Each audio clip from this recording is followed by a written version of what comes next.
Righteousness and holiness.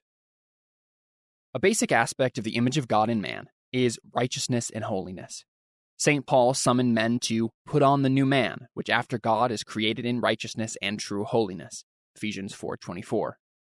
In Colossians 3:9 and 10, it is clear that after God means after the image of God.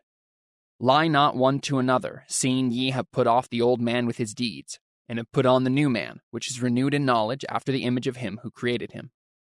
Righteousness, according to Hodge, when it stands alone, often includes all the forms of moral excellence. When associated with holiness, the one means rectitude, the being or doing right, and the other holiness. The one renders us just to our neighbors, the other pious towards God. Ephesians 4:24 can be read as in true righteousness and holiness, true qualifying both nouns, or as righteousness and holiness of the truth, which would then mean that righteousness and holiness which the truth has or which the truth produces. Christ is the truth, John 1:17 and 14:6. And righteousness and holiness, morality and religion, are the products of the truth without which they cannot exist. Lenski renders it as the truth's righteousness and holiness. Man's calling is to serve God without fear, in holiness and righteousness before him all the days of our life. Luke 1:74-75. According to Lenski, righteousness is God's unchanging love of right, and holiness his unchanging aversion to sin. Both attributes are ever active and never quiescent. Hodge thus defined righteousness and holiness in man, Lenski in God. Lenski held that both attributes refer to God and only thus to men. Both refer to heart and conduct. Righteousness and holiness are inseparable from one another, and from truth, knowledge, and dominion. Righteousness is obedience to God's law and calling with all our heart, mind, and being, and holiness is our separation and dedication to the Lord in all righteousness and truth. Man's righteousness and holiness are in and through Christ. According to Skinner, righteousness in the Old Testament is strictly a personal attribute. Non-personal uses of the word are undoubtedly secondary. The personal relations indicated by the term are of three kinds: forensic, ethical, and religious. Righteousness, e.g., may denote a forensic right, as when Judah says of Tamar, "She has been in the right against me," Genesis 38:26, or b, a moral state, as Genesis 6:9, Noah was a righteous, blameless man in his generation, or c, a direct relationship between man and God, as in Genesis 15:6. Abraham believed, and he counted it to him for righteousness. The Bible does not recognize righteousness in any other God than the Lord. He alone is righteous. According to Stevens, for the Greeks, righteousness was mainly a social virtue. For the New Testament, it is essentially a religious virtue. It is righteousness according to the divine standard. It is conformity to the will and nature of God himself. This contrast is important. Humanism wants to define righteousness in terms of man and as a social virtue, whereas Christianity makes it inescapably a theocentric virtue. Other men are involved in our righteousness only by means of God's law. Only as we obey God's law with reference to all things, including other men, are we righteous. Our relationship to all men and to ourselves must be mediated by God's law. To attempt a purely social relationship with other men, entirely abstracted from God's law, is sin. It is unrighteousness. To attempt a purely personal and autonomous appraisal of ourselves is again unrighteous and sinful. God's law is the heir of man's personal and social life. Without God's law, man perishes. Returning to Stevens, he added, "Since therefore the character of God is conceived in New Testament teaching as absolute moral perfection, righteousness in men becomes a name for that disposition and method of life which accord with God's holy will. In short, righteousness is godlikeness. Thus, righteousness is a quality of God's nature and action, on the one hand, and on the other, the character which God requires of man. The meaning of holiness is separation, cutting off, dedicated to a specific and restricted use, as against profane and open to common use. Although modernist commentators might object, God's holiness thus clearly means his separation from all created being and his transcendence. Man's holiness is thus man's separation to God, and his transcendence of the humanistic and social forces and influences in terms of dedication to God and his law word. Whereas the Hebrew word for holiness means a cutting off, a separation, we have in the New Testament not only similar words translated as holiness, but also others which signify vigorous or strong in origin, and still others which mean godly or holy. Pure, purity, is the meaning of still another term. Holiness is separation from sin and consecration to God. According to Stevens, in the absolute sense, God alone is holy, and his holiness is the ground of the requirement of holiness in his creatures. 1 Peter 1:16. Holiness is the attribute of God, according to which he wills and does only that which is morally good. In other words, it is the perfect harmony of his will with his perfect ethical nature. But the divine holiness is not to be thought of as a mere passive, quiescent state. It is an active impulse, a forthgoing energy. In God's holiness, that is, in the expression of his perfect ethical nature, his self-revelation is grounded. Nay, creation itself, as well as redemption, would be inconceivable apart from the divine holiness, the energizing of God's absolute goodwill.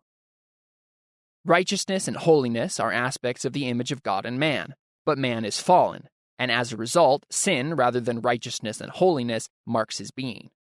In what sense, then, can we speak of man's nature as sinner having any relationship to these attributes?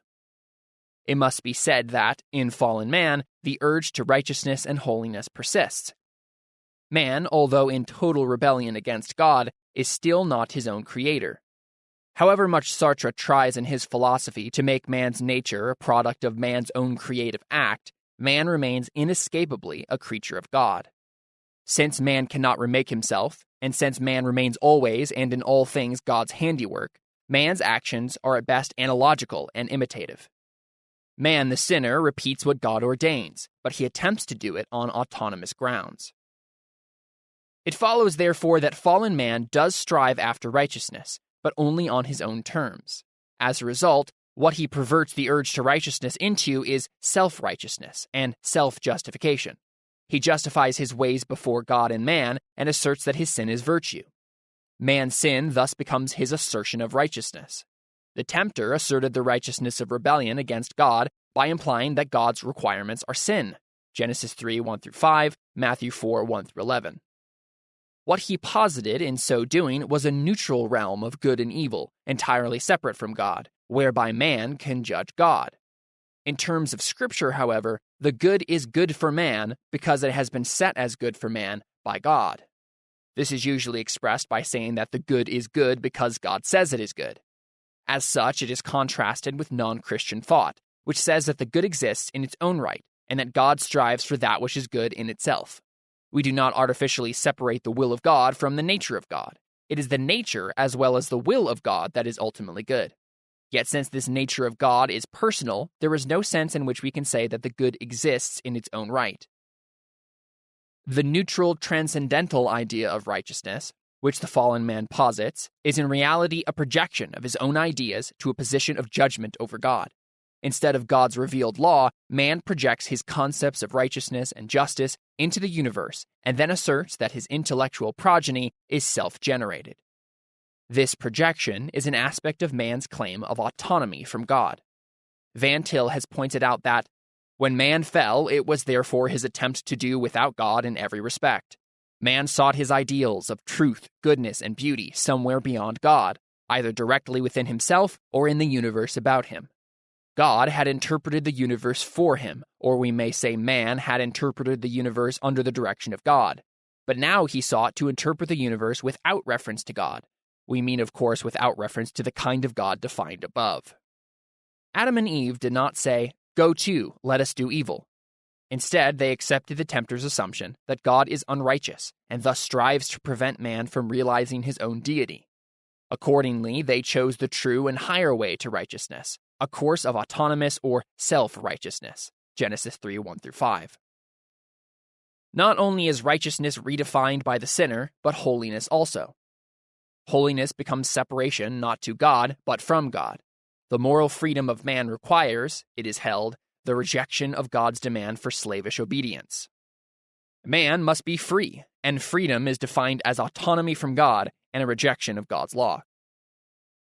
Holiness has been an important concept in the beatnik and hippie cultures of the 1960s and early 1970s. Allen Ginsberg, in his poem Howl, first published in 1959, defined the new holiness as anti-God and anti-law. Holiness means separation, in this kind of thinking, from everything godly and biblical. It means a radical approval of an outlaw culture. According to Ginsberg, in the sequel, Footnote to Howl, everything is holy, everybody's holy, everywhere is holy, every day is an eternity, every man's an angel. The bum's as holy as the seraphim, the madman is holy as you, my soul, are holy. Because anti-godly holiness means separation from God in terms of man's autonomy, it follows that its righteousness is self-righteousness. Thus, sinful man does not deny the need for righteousness and holiness, instead he redefines these concepts in terms of his assertion of autonomy. He then strives to create a personal and social order in terms of this perversion. When the state, school, church, or society abandons its biblical calling, it then seeks to establish an order of righteousness and holiness based on man's autonomy. The modern state is intensely concerned with righteousness and holiness, but in a radically anti-Christian manner. It cannot be neutral. It is inescapably tied to God's order, to righteousness and to holiness, as well as to dominion and knowledge. In its sin, it turns these things into a parody of themselves. It seeks to attain these things in autonomy. Its quest is self-frustrating, and its conclusion is always confusion. Genesis 11, 1-9. Righteousness and holiness are basic to the image of God, and therefore to any personal or social renewal and progress. The great fallacy of revivalism has been its attempt to replace the force of law and law-keeping in furthering man's life in Christ with supposedly charismatic experiences. During the 1930s, much was said about the return to religion. The World War II years supposedly were bringing men back to the faith. After the war, Billy Graham, Youth for Christ, and other movements were called the forerunners of a great Christian revival, as later were Campus Crusade, Jesus Rock, Jesus Freaks, and other movements. Instead, the United States drifted deeper into humanism and moral decay. None of these movements placed any emphasis on God's law. Most were antinomian, and the result was much emotionalism and less righteousness and holiness.